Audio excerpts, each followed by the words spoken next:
नमस्कार जय जगन्नाथ दर्शक बंधु आपण मानक होलीर बहुत बहुत शुभेच्छा और शुभकामना।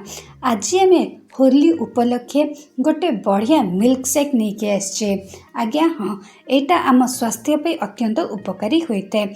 यही मिल्क शेक्र ना हूँ आत मिल्क शेक, जो थे आप आत व्यवहार करिकी घरे मिल्क शेक छोट पिला नहीं कि बड़ बड़ लोक दे पारे। एमे गोटे आत को भल भाव तार मंजी काढ़ी ग्राइंडर रे पकईदबा एवं एथिरे आपन स्वाद हिसाब से महू ऐड करेंगे 2टा छोट चमच कि 3टा छोट चमच। आपन जदि आउ टिके मिठा चाहते ताहले आपन 4टा छोट चमच भी पकई पारे। यह सहित यही मिल्क शेक टेस्ट बढ़ेवा कि आपण पाखे जदि टूटी फ्रूटी अच्छी ताहले ताकू पकई पारे।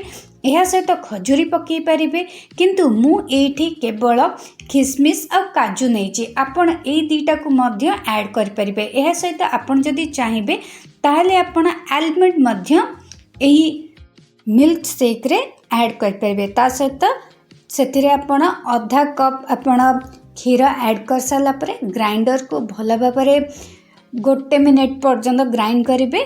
हेले आपणकर जो क्षीर सहित आतर जो कोरुअतक अच्छे से गुड़ा मिक्स हो सहित से आपन जदि ड्राई फ्रूट्स पकईचंती एवं यह सहित जदि आपन खजूरी घरिका पकईचंती सेटा भल भाव ग्राइंड हो गले ता टेक्सचर भल आसीबो एवं टेस्ट मध्य मस्त आसी थाए।